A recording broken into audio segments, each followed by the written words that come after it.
Fast lane when I pass in the street, bag of money in the passenger seat.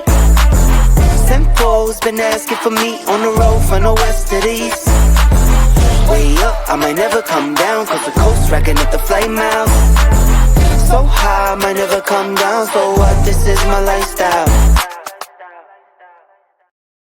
Ladies and gentlemen, welcome back to the Sports Arena. Hey, did you miss me, your man Eric Wilson? Oh my goodness. You know, it is very rare that I get plenty of opportunities to have conversations about topics that really kind of affect me with regards to football. But this one is clearly one that I have to indulge in.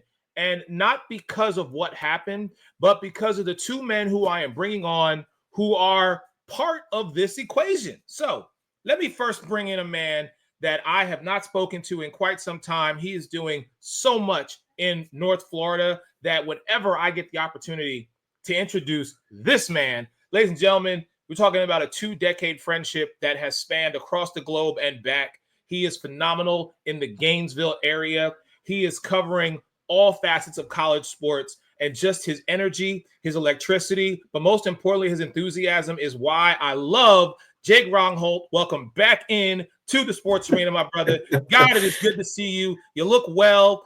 Congratulations on everything, man, to you and your beautiful wife. How the hell are you? I'm doing fantastic. We're a day away from the Gators starting up their season against Long Island University, 45.5-point favorites. And yeah, I mean, can't ask for anything better. Sports overtime tonight with some high school football with some of the best players in North Central Florida. So I'm really blessed right now. And it's great to see one of my groomsmen, man. You've always been a brother to me ever since I started this journey, and it means a lot to be part of this conversation. Thank you, man. I think you are probably the only person happier than me when it comes to this conversation. But you know, there's a third. What conversation? What I miss? Oh well, we're gonna talk about that in just a second. But I got to bring this guy in because again, you're talking about 2 decades. This is truly my brother from another mother. I love him. He's on the West Coast, the left coast, and as I like to say, he's a Sun Devil, Jerry. Mike Carrot-Tenuto is in the building. James Campbell. I'm just kidding. Mike, what's up, baby? Oh, just like Jerry Jones. Jake, I'm a redheaded stepchild. It's all right, Jake. I see how it is. 2 decades. So love, man. Eric goes 3 decades. Eric goes to that most beautiful wedding, and I'm Jerry Jones. That's I figured it out, man. You sent my invite to Jerry Jones, and he didn't go, and you thought I didn't respond. So I get it, man. And now he rewarded you. So yes, he rewarded all of your ilk, Jake. So Eric's all happy, like a little, you know, his Penn State linebacker isn't where he should be anymore, but that's all right. All I'm saying is this: I am stoked for you, Jake, man, and yeah, Florida. I mean, against Long Island. Come on, man. Listen, hey, when the news broke, we still got the toughest schedule in the nation, and it's going to be tough. How do you figure? Let's just get some cupcakes right out the gate. So let's talk about that schedule real quick. But ladies and gentlemen, as you know, you see it across the bottom. Micah Parsons going to the Green Bay Packers. 4 years, $188 million. With 120 in guaranteed money. When the news broke, Jake, I gotta ask you, when you saw the news come down across the feed, what was your initial reaction to all this? Right out the gate, I was a naysayer on this whole thing. I did not think at all, not for 1 second, that Micah Parsons was going to be traded to the Green Bay Packers. So I'm sitting there getting ready for the 6th yesterday, and all of a sudden, one of my coworkers says, "Hey, you need to check Twitter." And I'm like, if it's more about Micah Parsons, I don't want to hear about it. It's not going to happen. And then another coworker says, no, you got to look at Twitter right now. So I go to Twitter. I look. There's Tom Pelissero's tweet. Micah Parsons is a Packer. And I did not know how to react. I almost fell out of my chair. And it got to a point to where I was without voice. I didn't know what to think at this point. All I knew is my phone kept buzzing every 30 seconds. And I'm like, what is happening here? I'm like, this isn't happening. Because this is the first time that the Packers have done something this aggressive since 1992, back when, and you know this, Eric, when Reggie White was a free agent, when Mike Holmgren called up and said to Reggie, "Hello, this is God. He wants you to come to Green Bay." And it changed everything in the Green Bay landscape. it's kind of interesting, too, because I found out, too, who the new president of the Green Bay Packers is. Mark Murphy moved on, but he got to do one last great thing. He got to speak in front of over 200,000 people and say that the Green Bay Packers draft their first wide receiver since 2002 in the first round, Matthew Golden. And then he decides, here's my successor. And his name is Ed Policy, who is the son of Carmen Policy, who was a shrewd, aggressive businessman for the San Francisco 49ers that created that dynasty in the 1980s, that brought in Charles Haley, that was able to bring in Ronnie Lott, that was able to bring up Jack Hacksaw Reynolds and all this kind of stuff. So I was floored that we have a president that is just as shrewd as his father making this move, because the Packers were talked about as a Super Bowl contender this year, and now they have to now pay and become this great Super Bowl contender they believe. I mean, this defense last year, I was floored. They were a 4-3 defense. They looked better and better every game.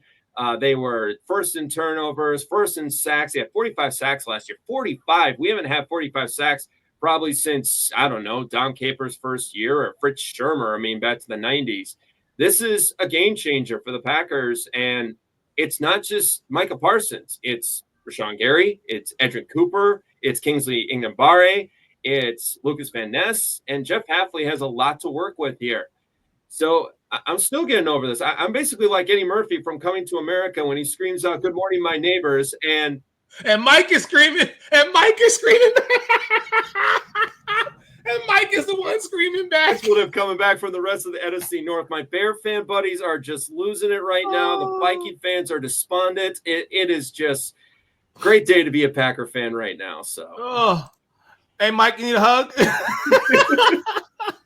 I was going to let you start, Mike, but you know what? Eric was like, okay, I'll go. Well, I just need to kick Jerry Jones in the shins. And, I thought Reggie White, too. I mean, the only difference, though, is, Philadelphia wasn't going to be dumb enough to trade him. He was a free agent when it started the free agent market. I'll never forget that Sports Illustrated cover. Why you gotta bring me into this, Mike? Why you gotta bring me into this? I'm answering because you're still rivals. I thought Reggie White, because he gets, they got one of the greatest defensive players of that generation. And I've said this before on the show, and I'm not calling him, but in his first 4 years, like, Micah Parsons is the only defensive player to be in sentences in an air with LT, who I think is the greatest defensive player I've ever seen in my life, Eric.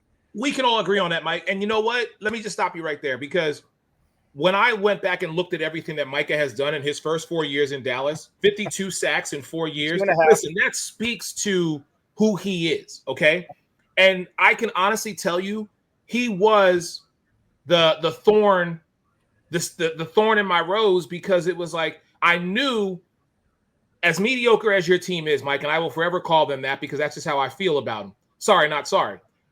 He was the difference maker. So when this came down yesterday, you two first were the only two people that I thought of, but more importantly, I was like, did this really just break? Because I have not seen such a move like this in a very long time, that you would trade.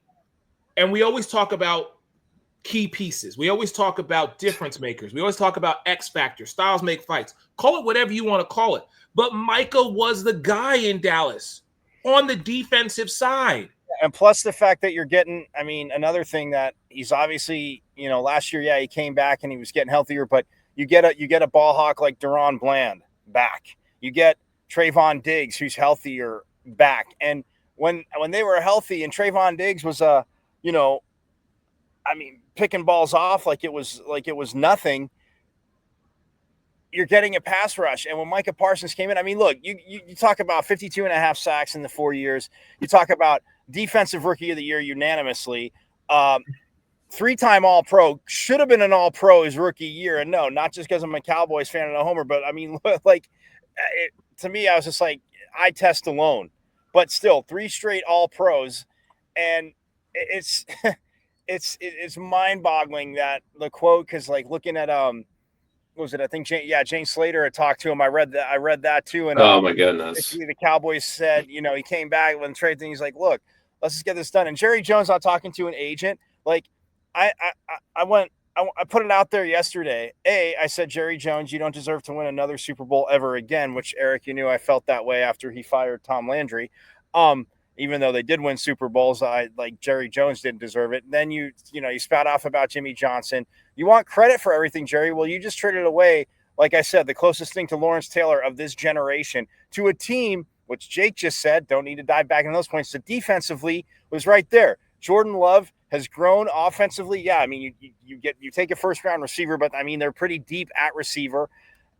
I mean, Josh Jacobs, that was a freaking steal when they got him. I mean, look, and now you put a pass rusher there that can help cause turnovers. It's not rocket science. Your secondary doesn't have to guard for as long. Well, guess what? There's chances either it's going to be a sack or turn the ball over. But to say to Micah Parsons, when you give an ultimate, like, you came back as first you said, I want to trade, and then, okay, both teams going back and forth. Jerry Jones like, yeah, you don't need to worry. It's part of this and that. But then when he was given the quote ultimatum, play on the fifth year or leave, basically. So, I mean, it's just stupid. And the whole thing with the agent, I want Jerry Jones, I want somebody to ask him, and I don't care. They shouldn't care if they get booted out of the rest of the press conferences for the rest of the year, because what? They're going to be a 3, 2, 3, 4, 5 win team, maybe. They'll put up a lot of points, but can't stop anybody. Wait. No, we are not glossing over that. Did what? Michael Caratanudo, hold on. No. Did Michael Caratanudo just say that his Dallas Cowboys team was going to be a 3, 4, or 5 win team? Mike, we ain't glossing over that one. Did you just say that? How can you not? I wasn't going to gloss over it. I was saying you're going to put up a lot of points. If Dak stays healthy, they can still put up a lot of points, but they ain't getting a pass rush like they had. I mean, yeah, there'll be times they're in it, but you just said it, Eric. You can't look. Okay, and I'm not dragging back into it, but like Jake said, like when you think of Reggie White, when Reggie White was a free agent, yeah, the Eagles kind of, I mean, yes, it was a teeny bit of a step back, but like they still had other pieces there. Like, great, you can have a secondary, but if you can't get a pass rush, we know that people are just going to, run the ball down your freaking throat, but they'll just sit back there in the pocket. Like, when Tom Brady got to sit back there for 20 minutes and his left tackles could just sit there and hold jerseys like it was Christmas Day unwrapping gifts, like, they're going to get just bombarded. And it disgusts me because you have the talent in the secondary, and yeah, they will make plays, but you're going to get, you're taking a huge step back in your pass rush. I mean, 4 seasons, 52.5 sacks. I mean, that's what 12 sacks, like over 12 sacks a season. Like, it's ridiculous, man. And that's something else he did. Like, and you talk about the locker room, people say, oh, well, maybe Jerry Jones is disguising it, or he's taking it because he's a locker room issue. Like, all the tweets that came out from Cowboys players, CeeDee Lamb had like the shrugged shoulders, like I don't know, and the Trayvon Diggs had the broken heart and some other things. There was like 30 or 40 more. So obviously, he's not a locker room problem. I mean, it blows my mind how Jerry Jones. Look, you want credit? You get credit for being dumb right now. Take the credit. Yeah. If somebody needs to ask the question, did you do this with Troy Aikman? Because Eric and you and I met Lee Steinberg. You really think the agent to the quarterback to the Stars that Troy Aikman negotiated his own deal without Lee Steinberg?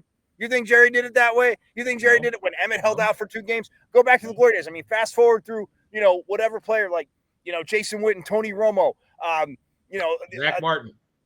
Yeah. Oh, geez, there you go. Martin, I mean, when he got his contract, like, you didn't sit there. Yeah, I'm not saying as an owner you can't sit there and have a conversation. It's not like it's in stone, but they're like, this is what we're interested in. But you treat you act like that with the agent from the beginning a few months ago. It's like, Jerry, you're an idiot, and now I'll play on the 5th year or leave. And then the other report, Jake, I don't know if you saw this, but the Cowboys had offered, or it was like $205 million was on the table, but I'm like, I don't get how that broke down. Oh, because it was just basically from Jones to Parsons. And he's like, okay, my agent needs to deal with this, because not that Micah Parsons or any other player is an idiot, but what the hell do you have an agent for? And that's what that was the thing I said yesterday. Like, Jerry Jones did not negotiate Aikman's with him, did not negotiate Romo's with him. Like, yeah, you could talk to, obviously you talk, whatever. You're in the building, you talk, that's fine. There's, there's conversations here and there. Nobody's going to deny that. We understand that. But You're going to sit there and treat his agent like this the whole time, and you're going to let the best defensive player walk. And then you have the nerve to say yesterday, well, there could be some Pro Bowlers in there.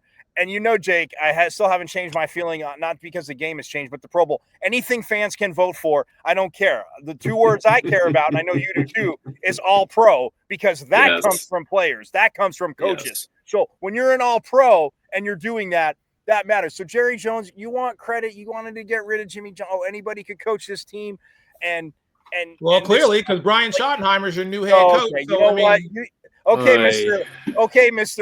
Nick Sirianni's a putz, and I can't believe he's our coach. So I love Nick Sirianni. Yeah. Okay. Prove me wrong. Prove me wrong. Listen, if Brian Schottenheimer proves me wrong, Mike, and gets you guys, let's get you guys to the halfway mark. Let's get you guys to 9 wins. I will gladly come on this show. Go out. I'll put it on social media. I was wrong about Brian Schottenheimer. But you, as a Cowboys fan, is saying they ain't getting more than 5 wins. So that's because they got rid of Parsons. I'm not saying because look, Schottenheimer's pedigree. I mean, again, he hasn't been a head coach. I get it. And Jake, you had the opportunity. Listen to me. No. Jerry had the opportunity to get coaches, and he didn't do it. Jerry had the opportunity to sign players, and he didn't do it. I know. He waits to the last doggone minute, and this is what happens. So guess what, Jerry? You made your bed, lie in it. You paid for September 4th. I'll be the first one and the only one to say it, because I still don't think that opening night should have been Eagles-Cowboys. It should have been either Eagles-Chiefs or Eagles-Commanders. They weren't going to do Chiefs, and they also Why not? love rivalry games. So put the Commanders in. That was the NFC Championship game.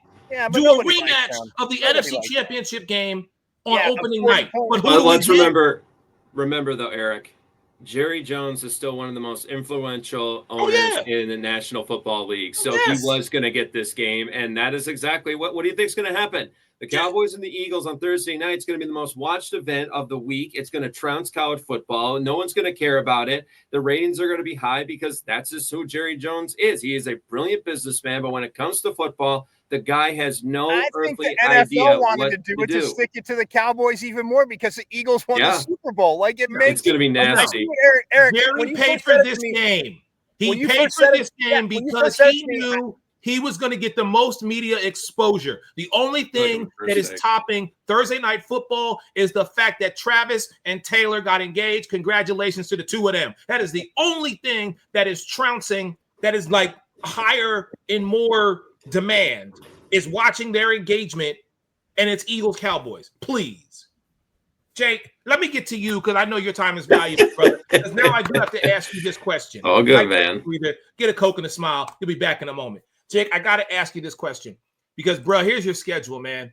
And looking at your schedule now with the addition of a Micah Parsons, because now everybody that I have seen and talked to and seen on social media, everybody now is like, Green Bay now has the ability to not only win your division, which is arguably, I think, is going to be a 3-team division with regards to the postseason, but more importantly, people are saying that now with the addition of Micah Parsons, that the Green Bay Packers could potentially be the biggest threat to my Philadelphia Eagles. What say you?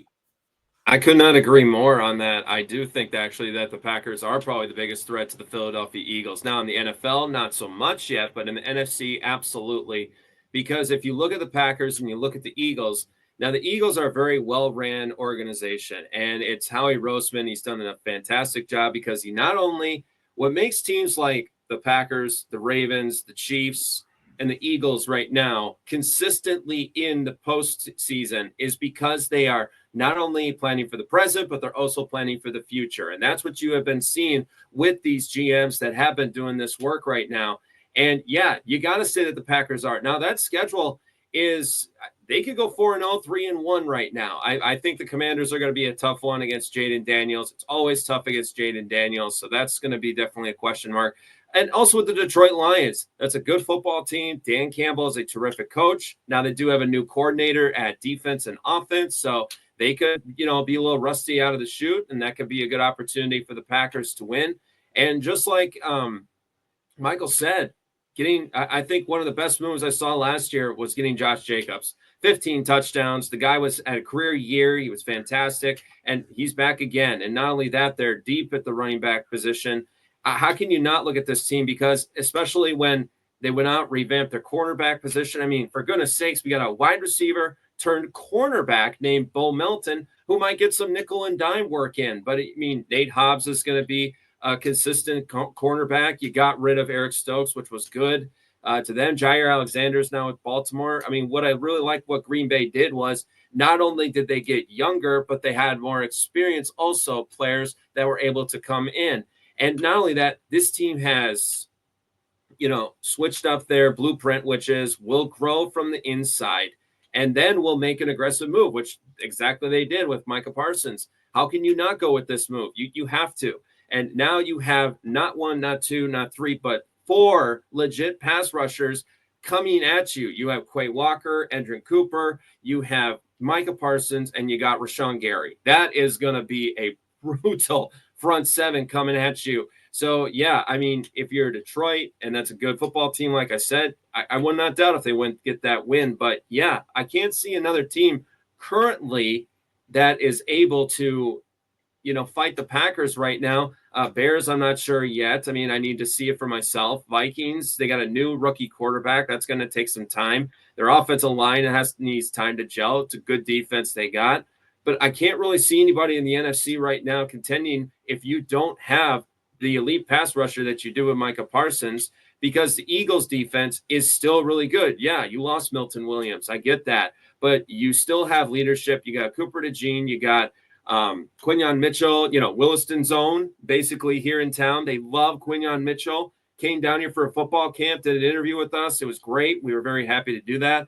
And Philly is still Philly as long as Jalen Carter is that guy coming to the middle. Now, losing Kenny Clark, yeah, that's a tough loss. But the guy was going into his 9th year. He's a 3-time Pro Bowler. He's a great defensive tackle. But Devontae Wyatt really showed something last year that made me go, you know what? He could be legit. He could be a really good defensive tackle, because what the Packers are doing is they are saying, look, we are going to pay Micah Parsons. We're going to pay Jordan Love, and we're going to build this team from the inside and win in the draft. And I love it how everyone goes, oh, the 2 first-round picks. Well, okay, if the Packers go 25th, 26th, or 32nd even, or 31st, you're not going to be able to build a team. You're not going to get an Arch Manning or a DJ Legway or whatever it's going to be in the NFL draft. You're just not. You're not going to get a Garrett Nussmeier or anything like that. So what the Cowboys continuously do is frustrate their fan base, rightfully, I might add. You gave way too much money to Dak Prescott. The guy's 32 years old. He hasn't been to an NFC championship game.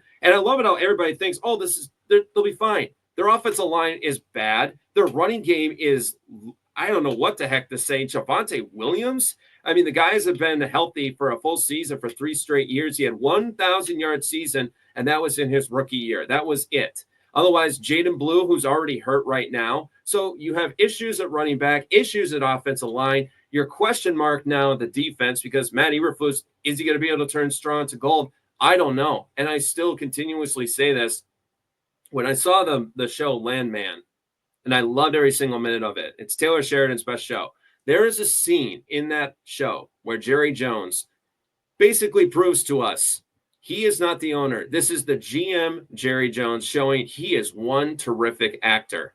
Because for a split second, I was like, I actually believe what he is saying. But this is exactly what he has been doing for 30 years. He's been an actor playing a GM, and he's failed miserably. And it's why the Dallas Cowboys have never been to an NFC championship game since 1996. That is inexcusable. The Packers at least have been to a Super Bowl. They've been to NFC championship games. And yeah, Aaron Rodgers, he was 1-4 in NFC championship games. I get that.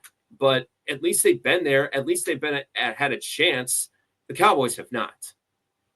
So, all right, looking at your schedule, prior to the trade that happened yesterday, what did you feel your record was going to be? And now that you have this elite pass rusher, what do you feel so give me your basement and your ceiling with now the addition of Micah Parsons for Green Bay this season. I'm sorry, you were breaking out there for a minute. Say that again. Give me your basement and your ceiling for the Green Bay Packers this season. What you feel their record's going to be. The basement is 8-9.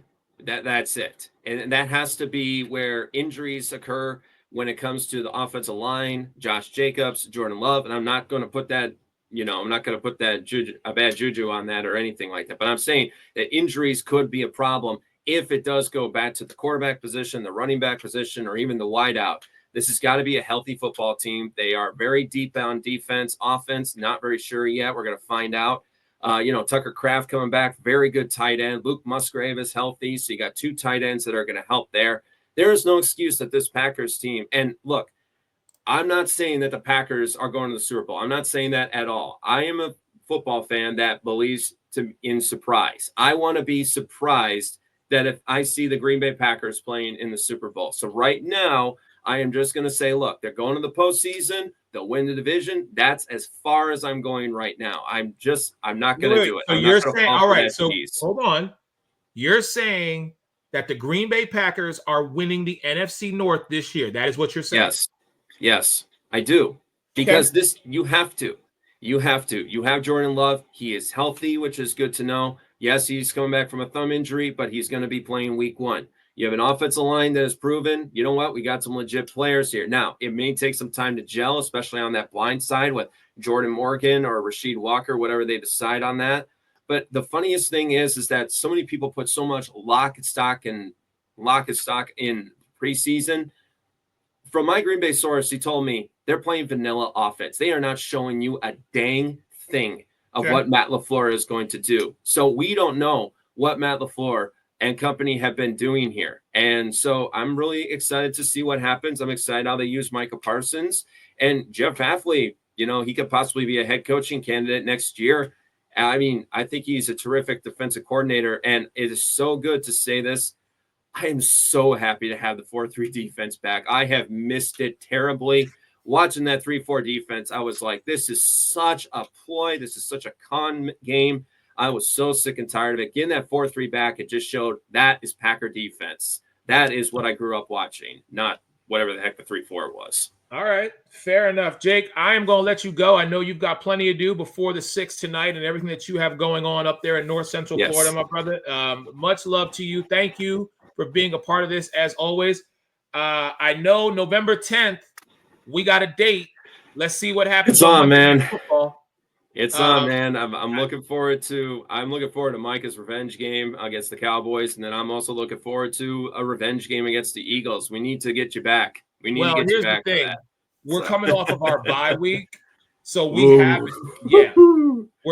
an extra day, and we're coming to you though. We're coming to Lambeau. That's true. Yeah, so we need to get our revenge. Yeah. So we'll see what happens. Right. But hey, man, much love to you. Thank you so much for being a part of the show. I'm gonna let Mike get the final word in here really quick, and then we're gonna ride out. Mr. Caratanudo, I'm gonna give you the final word, sir. Jake, sorry All right, about brother. that. Take care, Mike. Always a pleasure.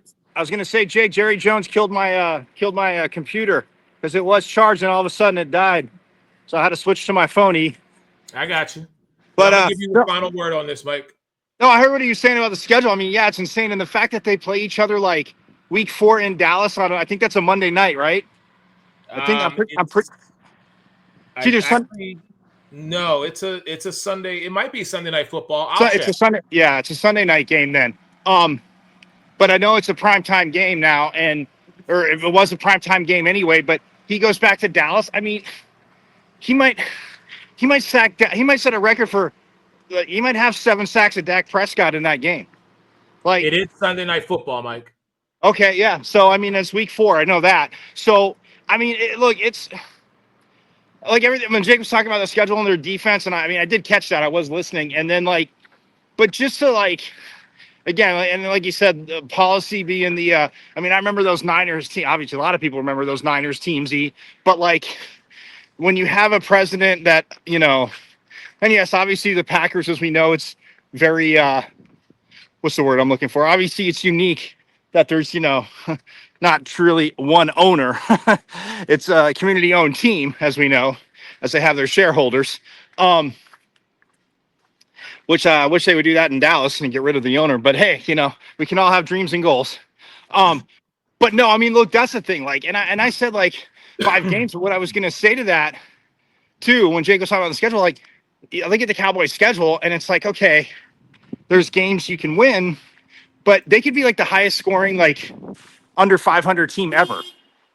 That's the thing. They could literally.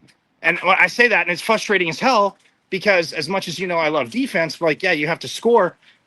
And look, Dak's proved when he's healthy, like he can get the ball around. CeeDee Lamb, obviously very talented. But like you said, like there's nothing for replacing. Like I said yesterday and saying to you before, there's nothing like replacing a generational talent. And for Jerry Jones to say something so dumb yesterday, like, oh, like I said before, we could get a few Pro Bowlers in there. Like, again, and the only reason why, I couldn't even when I met you, I couldn't razz you about Reggie White because his contract was up. The Eagles had no interest in trading him. Like, you're not trading Reggie White. You're not trading Micah Parsons. You're not. It's like the Ravens trading Ray Lewis, or the Bears back in the day trading Mike Singletary. Like, really? That's gonna happen? And like if Jerry Jones wants credit, like I said yesterday, you get to take credit for being. You got to take credit for being just dumb. Because you don't replace a generational talent like Micah Parsons. Like, I'm sorry. I get it. Listen, I appreciate you being a part of this, my brother. Much love to you. We're gonna chop it up throughout the season. Hey, but wait, before you go though, sure. Obviously I gave him a shout out and a huge shout out to Eric Allen. Because I mean that's another Sun Devil, Jerry. That's in the Hall of Fame. Yeah, and an Eagle. I know. It was painful for me to watch him all those years, but. That's another Sun Devil went in the Hall of Fame, so at least we can share the joy in that, Yes, and listen, I am always in support of your alma mater. The young men that come out of Arizona State, man, they have done some beautiful things. I'm excited to see what Scatterbo does in New York when he gets his opportunity, and the future truly looks up for ASU. The one thing I will say to you, though, Mike, is your NFL team just – I think it's time that you truly consider joining Mama Cara Tenuto. I thought you were going to say join you. I was like, here it comes. Here it comes. I think you should join Mama Cara Tenuto because at least you know what you're dealing with year in and year out. Okay? Sometimes they might surprise you and shock you, but every now and then they're going to do something that makes you poke out your chest a little bit. So I think it is time for Michael Cara Tenuto to side with his mama and be a part of the Jets. You from New Jersey anyhow. I mean, I never rooted against, let's put it this way. I never rooted against the Jets, but I couldn't do that to the wonderful memory of the great man, Tom Landry, that I got to talk to. And, that solidified me being a Cowboys fan, even though Jerry Jones is again, like we always said, and Jake said it before, like as a businessman, like, going with Pepsi when the NFL. Right, you're going with Pepsi when the NFL was with Coke, and kind of taking Al Davis's playbook and suing and stuff like that, and getting his way. Like and you and I said it too before. Like other owners are going to hate you because there's no state tax in Texas. But like when you can finance a $2 billion stadium with your own money and make it back in 5.5 years, like other owners are going to hate you. But like. Just because you're a great businessman, be a great businessman. Be smart enough to know that in business, there's people you depended on. Hire a real GM, man. Like Bill Parcells had Jeff Ireland. They left the cabinets really full, which annoyed you and made me happy. And then Parcells left. Oh, but you know what I want to say lastly, because of Brian Schottenheimer, like I said, and my computer's dying, and I apologize for that. Or Jerry Jones has to apologize for that because he's an ass. But Brian Schottenheimer, look, the pedigree's there. Like his dad was always, Marty Schottenheimer again. And it doesn't mean he'll be a great coach, but he's been around the league. And the only thing, and I'm not saying he's him because, the man I'm about to say, like, has done a phenomenal job and those teams are phenomenal. I respect the hell out of John Harbaugh. But John Harbaugh was he was a coach, but he's like career, like special teams coach before he got his shot. And I'm not saying, and me, just like when I say Micah Parsons, when I say, you need to hear Jimmy. Don't just listen to Jimmy, hear Jimmy. I'm not calling him Lawrence Taylor. I'm just saying he's been the only player since Lawrence Taylor to be in that neighborhood when they're talking about numbers. But John Harbaugh, like I'm not calling Schottenheimer Harbaugh, obviously, but it's like he got his shot. And he's obviously tenure. He's a hell of a coach. I'm not saying Schottenheimer's going to do it in the first year, but with his pedigree and what he knows about the game, like, the unfortunate thing is, as you and I both know, he has to deal with the guy that wants to be the coach because he's the owner and GM and Jerry Jones. But, we'll see what happens. I mean, like I said to you, I think they could be the highest scoring under 500 team ever in NFL history because of what Jones just did to the locker room and the defense. And, the Cowboys have the nerve to say play on the 5th year or leave. Like when he's trying to sign, he wants to be there. It wasn't like he's faking wanting to be there, Eric. You saw all this stuff too. I don't have to repeat it all. You saw all this stuff. It played out in front of all of us.